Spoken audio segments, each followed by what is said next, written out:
Bonsoir à toutes et à tous, il est 22 heures et nous sommes le mercredi 28 août 2024. Bienvenue sur Télé Djibouti pour suivre cette édition de la soirée. Les titres de l'actualité de ce soir.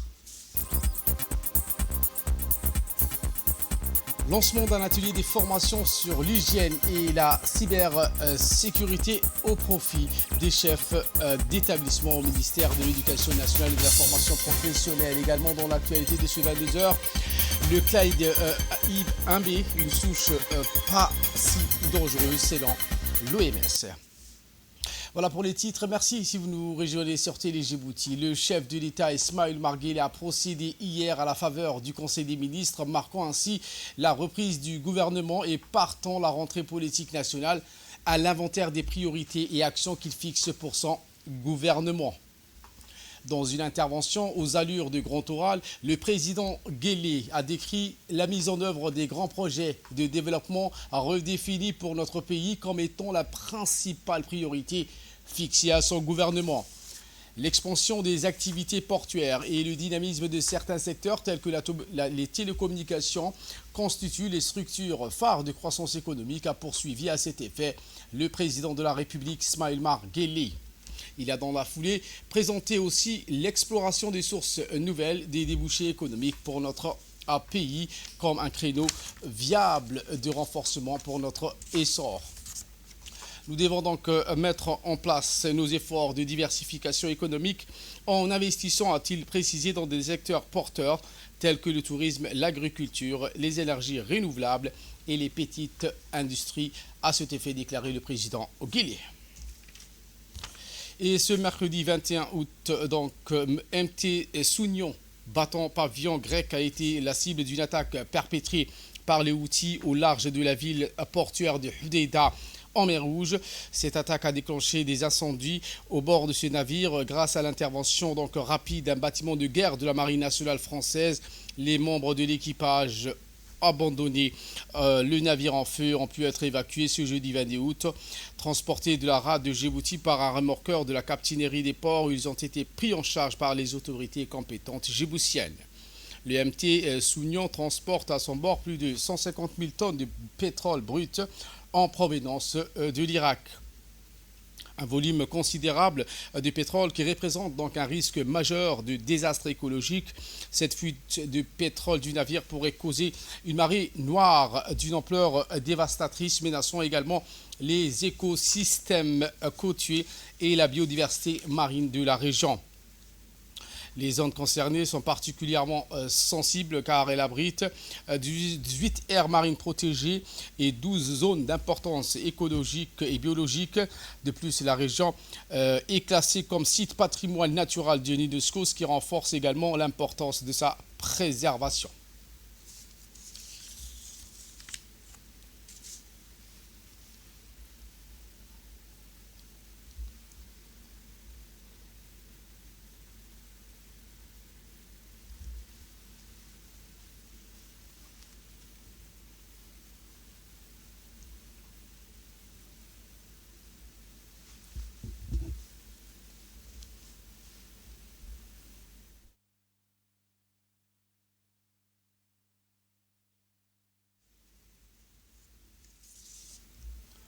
Je vous le disais en titre, le ministère de l'Éducation nationale et de la formation professionnelle, en collaboration avec le ministère délégué chargé du numérique et de l'innovation, ont conjointement organisé un atelier de formation sur la cybersécurité au centre de formation des enseignants de l'enseignement fondamental Omar Guelleh Ahmed. Formation conduite par Émile ONG et Franck Kouyami, consultant de l'expertise France. Une formation qui se déroule du 28 au 29 et réunit l'ensemble des chefs d'établissement du collège et du lycée dans le but de renforcer leur compréhension sur l'importance de la cybersécurité dans le contexte scolaire. Une initiative qui s'inscrit dans le cadre de la campagne de sensibilisation que le ministère a lancée auprès de son personnel sur la cybersécurité avec l'appui de l'ANSSI, l'Agence nationale de sécurité d'information de l'État. L'objectif principal de l'atelier est sensibiliser sur les dangers et de l'Internet sur les chefs d'établissement afin qu'ils puissent mieux protéger et accompagner les élèves dans l'univers complexe du cyberspace. Le lancement de l'atelier des formations donc, a été présidé conjointement par le directeur général de l'enseignement du MENFOP, M. Abdi Delil, qui s'est exprimé en ces termes. La formation qui concerne la cybersécurité vient à point nommé parce que tout simplement, le ministère de l'Éducation nationale constitue l'avant-garde du numérique. Nous rappelons aux chefs d'établissement, à tous les chefs d'établissement, que la place que joue l'informatique dans la gestion de l'établissement est extrêmement importante et cette formation vous permettra de renforcer votre capacité. C'est une réalité, le développement du numérique dans nos établissements et je crois que la cybersécurité est extrêmement importante. Ça nous permettra de prendre conscience et connaissance de comment s'y prendre. Et donc je crois que à vous tous, je vous demanderai de suivre avec abnégation, avec respect des horaires impartis à ces jours de formation. Et surtout, non seulement la présence sera obligatoire, mais également votre participation est requise. Et notre équipe de reporters ont pu recueillir les réactions des participants. Voici leurs propos. Je travaille pour Expertise France en tant que responsable de projet. Nous travaillons en partenariat avec le MDNI et le MENFOP pour proposer une formation de formateurs auprès des chefs d'établissement sur l'hygiène digitale et notamment la cybersécurité avant la rentrée scolaire pour que les chefs d'établissement puissent proposer et diffuser cette formation auprès des étudiants collégiens et lycéens tout au cours de l'année et répondre au cyberharcèlement, aux cybermenaces et pouvoir répondre auprès des élèves. Je suis du ministère de l'économie numérique et de l'innovation. On travaille avec collaboration avec Expertise France. On est là ici pour sensibiliser les chefs d'établissement et pour leur enseigner c'est quoi la cybersécurité. Et c'est que les chefs d'établissement transmettent ces messages aux élèves de l'école et aux enseignants de l'école. Je vous emmène à Ali Sabié où une formation continue du mois d'août prodiguée aux enseignants des régions de l'intérieur délocalisées. Elles sont assurées par les conseillers pédagogiques de l'inspection d'Ali Sabié. Auparavant, ce genre de formation se déroulait au centre de formation des enseignants de l'enseignement fondamental, au CAFF. Ces formations ont lieu au chef-lieu des régions de l'intérieur du pays conformément à la note du ministre du MENFOP portant que cette formation continue soit faite sur place. Les enseignants de l'ensemble des écoles de base de la région d'Ali Sabié ont bénéficié de 3 jours de formation consécutive. Ils ont été outillés sur leurs remèdes dont les disciplines fondamentales des enseignements apprentissages, c'est-à-dire donc la lecture, la production écrite, les mathématiques. L'inspecteur régional Mohamed Aden Gheli a présidé donc cette cérémonie de lancement de ces formations. Il a lui-même donc assuré la formation aux côtés des encadreurs pédagogiques de son inspection. Les enseignants se sont donc réjouis du fait que ces formations continuent, se sont déroulées dans leur région d'affectation.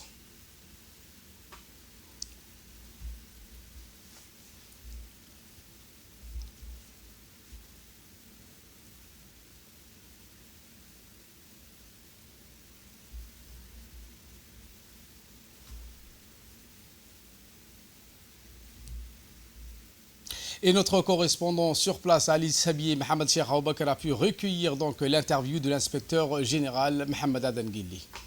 Organiser 3 journées de formation au profit des enseignants des écoles de base de la région d'Ali Sabié.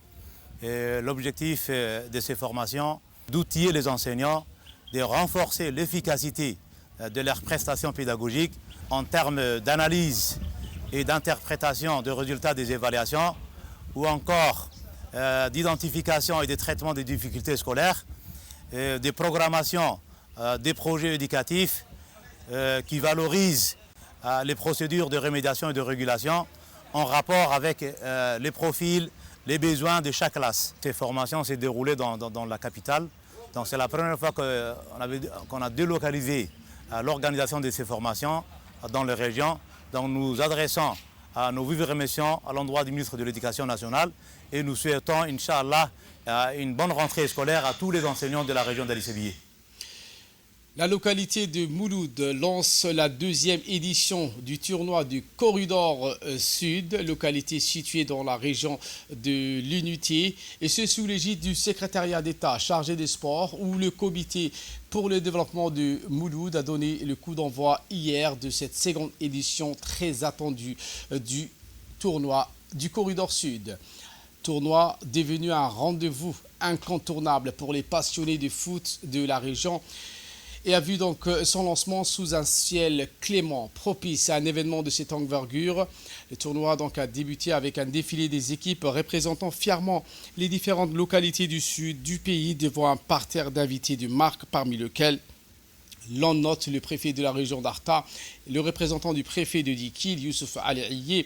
Était également présent le vice-président du conseil régional Ibrahim Abdallah Gouré, le directeur des sports du secrétariat d'État chargé, directeur des régions, du secrétariat d'État chargé des sports, Omar Hassan Abdillahi, et le président du comité pour le développement de Mouloud, Mahmoud Dabar. Le match d'ouverture marqué par la symbolique des autorités locales a donné le coup d'envoi, ce qui a opposé l'équipe de Mouloud à celle d'Abaïtou. Le stade résonnait des cris et des acclamations des spectateurs venus en masse pour soutenir les équipes respectives. Et dans un mot prononcé à cette occasion, le président du comité de développement de Mouloud, Mahmoud Dabar, a exprimé sa satisfaction quant à la bonne tenue de l'événement. Il a salué l'initiative qui, selon lui, ne serait pas possible sans l'organisation méticuleuse et l'appui infaillible du secrétariat d'État chargé des sports. Et pour sa part, le secrétariat d'État chargé du sport a toujours œuvré donc en partenariat avec les associations sportives pour promouvoir des activités enrichissant et dynamisant la jeunesse sous toutes ses formes dans la capitale. Pour rappel, ce tournoi qui a débuté sur une note spectaculaire s'annonce riche en émotions et en compétition serrée. Il s'étalera sur 3 jours au cours desquels les équipes s'affronteront pour le titre tant convoité. Qui sont implantés le long de la route nationale 1, le corridor, pour être présent ici à Mouloud et participer au tournoi de la route corridor. Cependant, je voudrais féliciter le CDM de Mouloud pour avoir organisé pour la 2e année consécutive à ce tournoi. Et de l'autre côté, je voudrais remercier les officiels qui ont bien voulu se déplacer et venir ensemble lancer le tournoi. En premier lieu, je voudrais donc remercier pour sa présence le préfet de la région d'Arta, le président Mahmoud, dont je vous demande donc d'applaudir pour tout le travail qu'il fait pour Mouloud. Prenons la parole également, le directeur des régions, Omar Hassan Abdillahi, a souligné l'importance d'une telle initiative pour le développement sportif et l'épanouissement de la jeunesse dans les régions. L'État au sport, chargé de sport, je tiens tout d'abord à remercier les officiels qui sont là ici présents, et surtout les comités de développement de Mouloud qui organisent en collaboration avec le secrétariat d'État chargé de sport cette 2e édition du Corridor Sud. Le Corridor Sud est constitué des différents jeunes, des différentes localités issues du corridor depuis Ouéa jusqu'à Galafi. La première édition a été organisée à Dikil l'année dernière et aujourd'hui nous sommes ici à Mouloud afin d'organiser ces activités sportives qui sont le football, la pétanque, l'athlétisme entre les jeunes de différentes localités. L'objectif de ce tournoi est vraiment vaste. Je tiens à faire passer le message du secrétaire d'État qui vous salue, qui a été empêché d'être là et il sera là pour la clôture de ce tournoi. Les jeunes vont s'affronter. Les jeunes, c'est vrai qu'ils sont venus pour faire des compétitions sportives, mais au-delà de ça, nous, ce qu'on cherche, c'est à ce que ces jeunes-là se connaissent, s'apprennent l'essentiel. Et on voit par jour, il y a plus de 2000 camions qui passent. Chez nous, il y a un dicton qui dit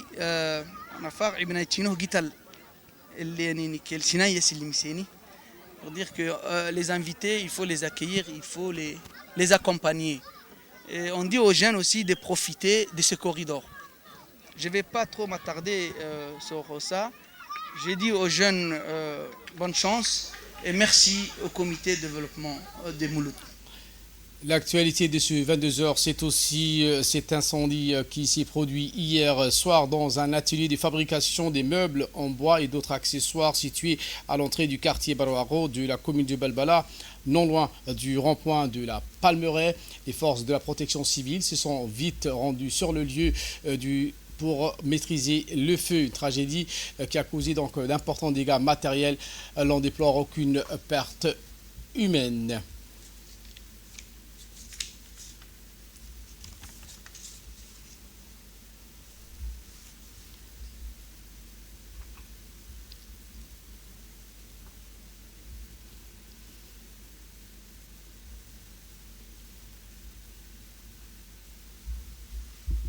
Et cet accident de la circulation routière qui est survenu au rond-point de P4S près du barrage routier de la gendarmerie de la sécurité routière, mettant en cause uniquement un camion de remorque de marque Oyo et appartenant donc à une société de transit. Ce camion qui transportait un conteneur vide de 40 pieds venant du Djibouti International Free Trade Zone de Picavin et se dirigeait vers le port d'IMP d'Oralé Multipurpose Port. Arrivé au sens giratoire du rond-point du carrefour P4S, ce camion roulant à vive allure a mal négocié ce virage à la suite de cette manœuvre imprudente et par défaut du luxe de sécurité du conteneur est tombé sur la chaussée en bloquant ainsi partiellement la voie. Alerté par les usagers routiers, l'équipe de la grue de la sécurité routière de la gendarmerie nationale, renforcée par une autre équipe d'enquêteurs de la brigade routière de Pica-12, s'est dépêchée sur place afin d'effectuer les constatations d'usage. Dans le cadre de cette intervention, les gendarmes ont assuré la régulation du flux du trafic routier. Et en nouvelles du monde, je vous l'ai dit en titre, le Clade 1B, une souche pas si dangereuse selon l'Organisation mondiale de la santé qui s'est prononcée hier sur le variant Clade 1 du Mpox qui circule en Afrique centrale et touche des pays en Europe et en Afghanistan. Selon l'OMS, ces effets seraient moins virulents, même si les données ne sont pas encore officielles. Voilà pour l'essentiel de ce 22h. Merci de votre fidélité. Restez avec nous. Les programmes continuent sur Télé Djibouti.